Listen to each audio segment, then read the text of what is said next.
Greg Wessel, Vashon Island's noted geologist, is on his way to Stockholm, Sweden, to head up an international Geoscience and Society Summit, a conference he conceived and has been working on for years. Hey, Mark. Hey, Greg. How's it going? Good. Good to see you. Good to see you. Yeah. So what's up? Well, we're really busy finishing this conference. We've got about 3 years worth of work put into it so far, but we're just to the point where we've got the guidelines together for the speakers and the facilitators, and the program is just about finished. It's been a long time getting to this point, but we're ready to go with the program we've got, so we're really excited. That's great. All right. Well, I look forward to it, and I'll see you in Stockholm. I hope so. Yeah. I'll see you then. All right. Bye-bye. All right. Take care. Stockholm, Sweden is nearly 5,000 miles away from Vashon Island and about as far north as Anchorage, Alaska. Stockholm is similar in size and population to Seattle.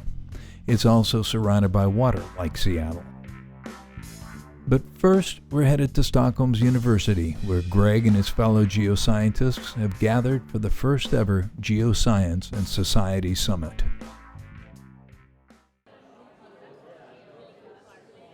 Here, for the next 4 days, scientists and policy experts from around the world will come up with new ways of working together to help humanity deal with global problems.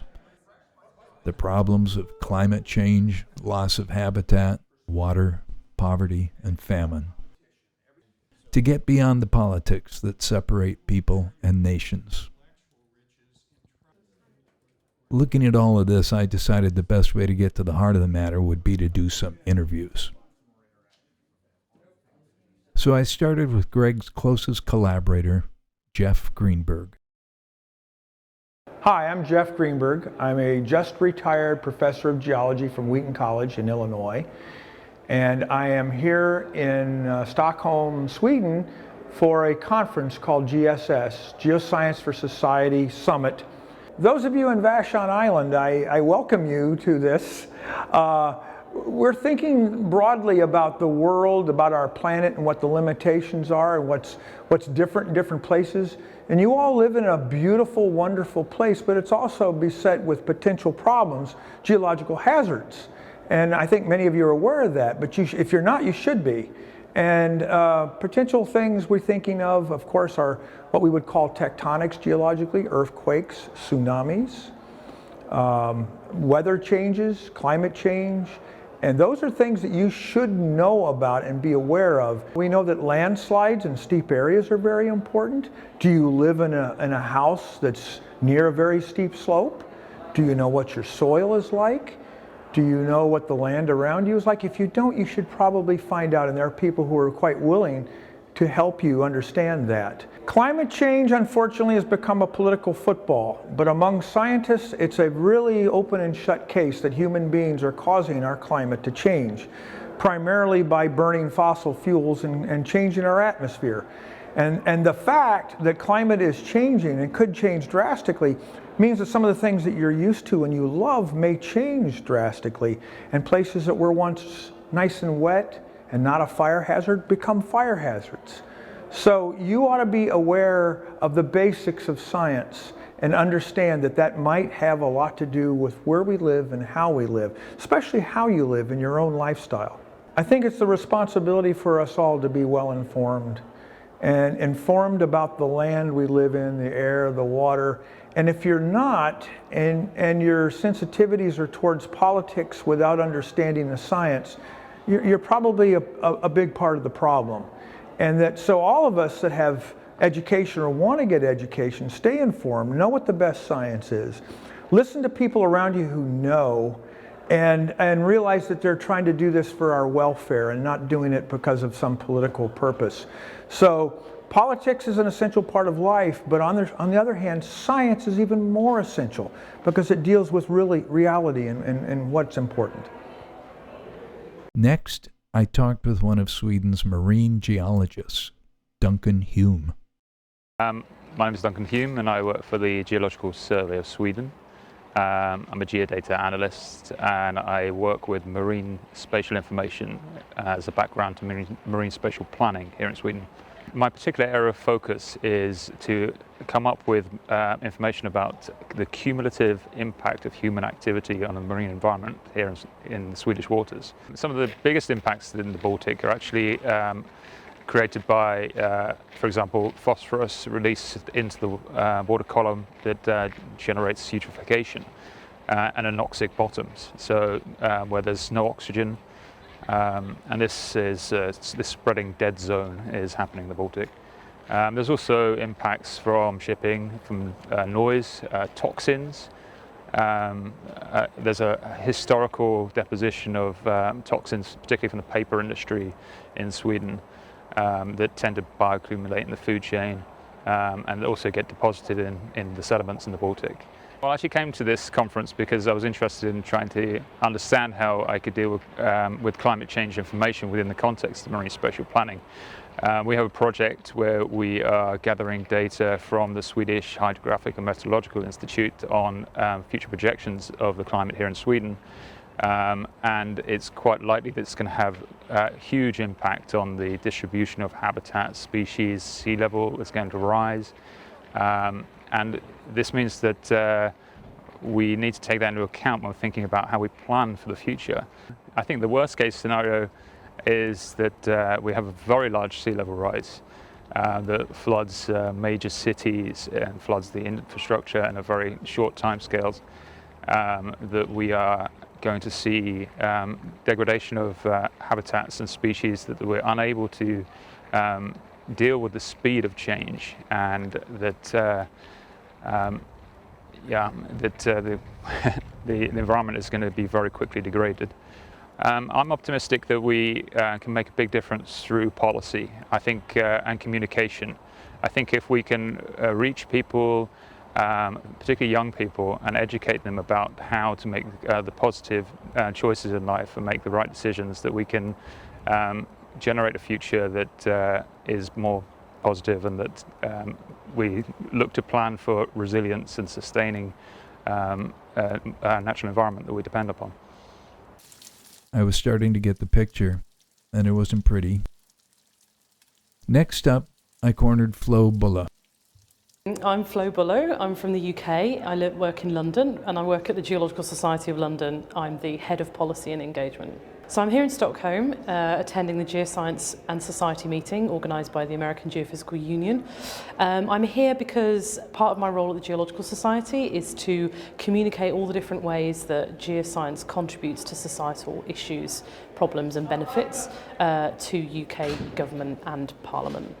One of the most alarming things we've heard about so far today is in Jeffrey Sachs' talk, where he really outlined the major issue we face in terms of decarbonising the environment ahead of mid-century. That is going to be a major challenge for earth scientists. So for scientists, reaching out beyond our silos or beyond disciplines is something that we're really not very used to, and it's very difficult. The entire scientific community and the structures that exist are set up to essentially push yourself into more and more specific areas of science. So the idea of scientists coming together from lots of different disciplines and trying to communicate against one issue is really positive, and it's something that we should be doing much more. So if I were to make one recommendation to the people of Vashon Island about how to contribute to this issue, I think it would really be to act locally at state level or even on a country level in a way of communicating this issue to your local lawmakers, to anyone working in activism around this, that this is really an issue that we have to communicate as far and wide as possible. I could see that the attendees were very concerned. My next interview was with Gill. My name is Joel Gill. I work at the British Geological Survey and lead a charity, Geology for Global Development, based in the United Kingdom. I'm here because I believe that geoscience has a critical role to play in tackling global challenges. But to do that, we need to learn new ways of working, new ways of communicating, new ways of educating geoscientists in order for our science to have maximum impact. Climate change is an incredibly important issue for our generation to to address and to tackle. It's something that increases the vulnerability of the world's poorest people. It's something that threatens food and water security, exacerbates inequality. Looking across the UN Sustainable Development Goals, climate change is something that cuts across all of those and is something that we need to address if we're going to meet all of those targets. Education is critical. Wherever I've been around the world, in Eastern Africa and Central America, one of the things that comes to the forefront is the importance of working with young people, of helping them to engage in decision making, of giving them a voice around the table. I think when it comes to sustainable development, local solutions initiated by people on the ground have so much value and can lead to really positive social change. So I'm really excited to hear about what's happening in Vashon Island. I think there's great potential to see positive action by individuals taking small steps to realise positive change.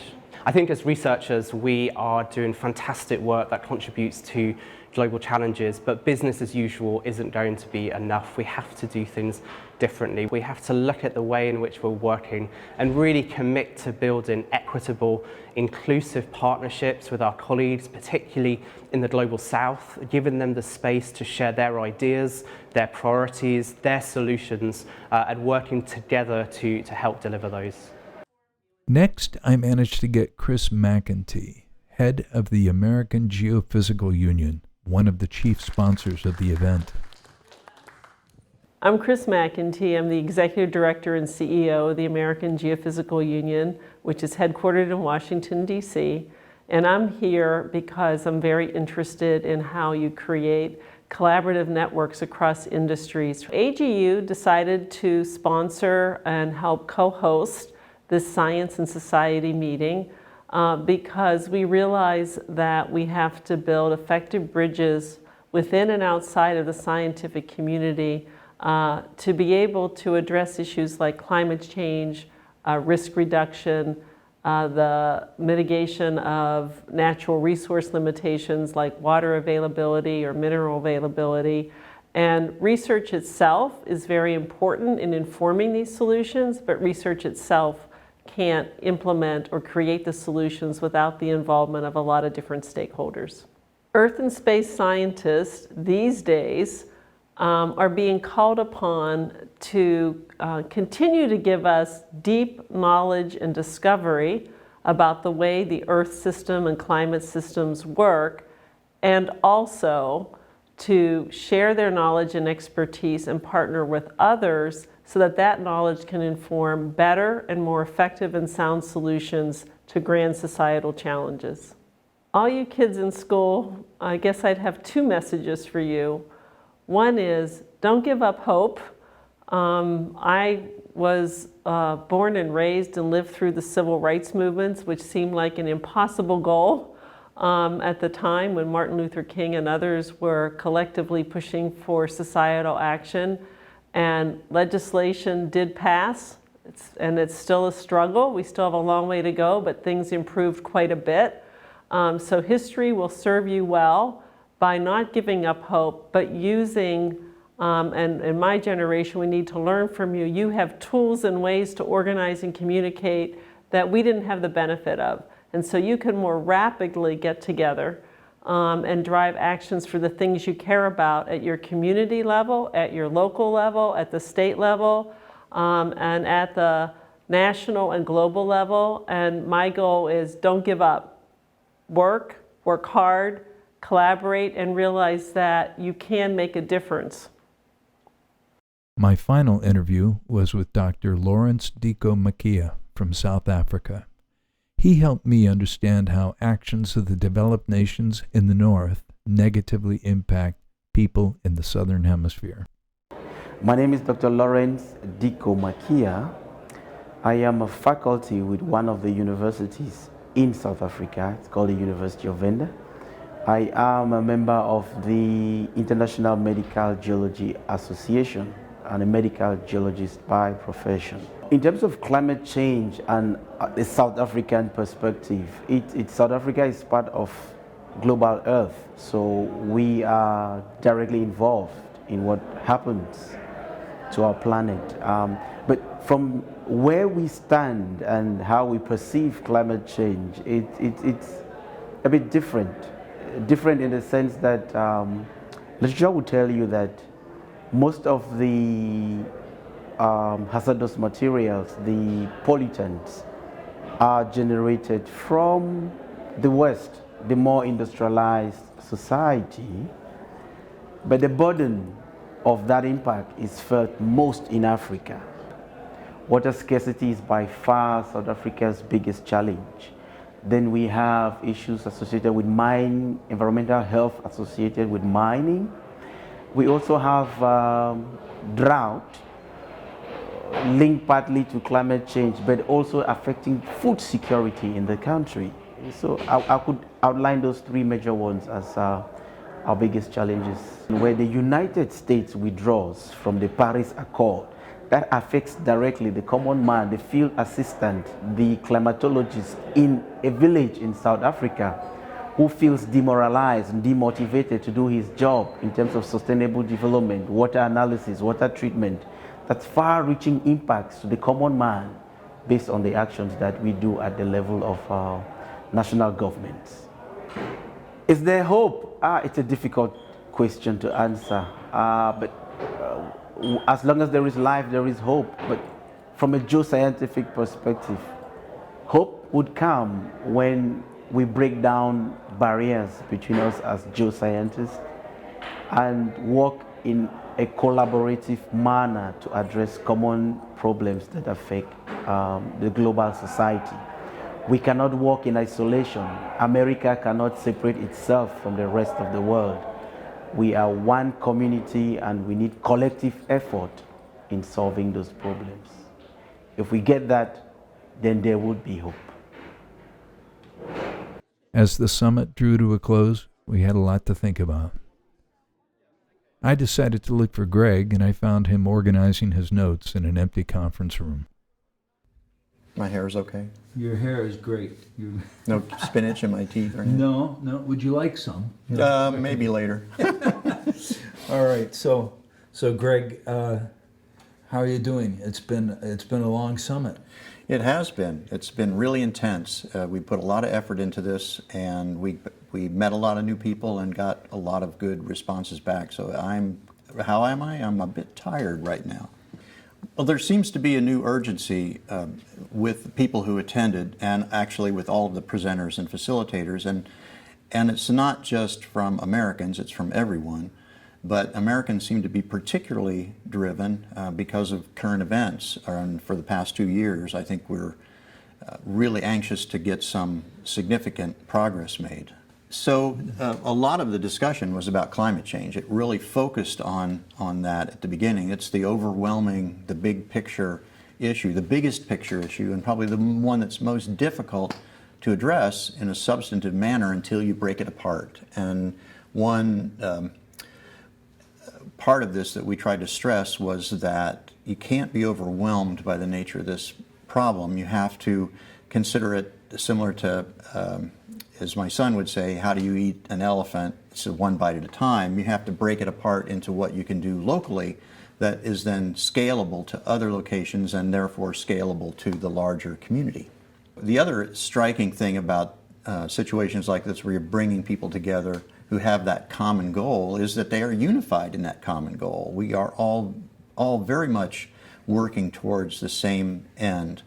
And that is, I don't mean to be flippant here, but it's basically to save the planet from ourselves. And we recognize that, and that's part of what creates the ambition for us to actually work, the impetus, the passion, to strive.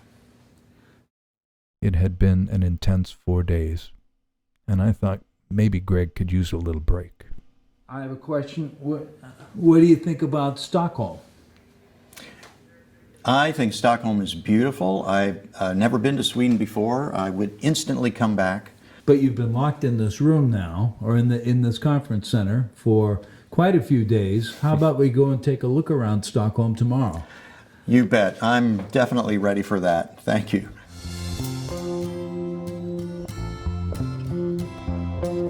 So we took a look around Stockholm, which really is a beautiful city, before heading home, hoping to share what we heard and saw, and to help the people of Vashon understand the challenges and the opportunities that lie ahead.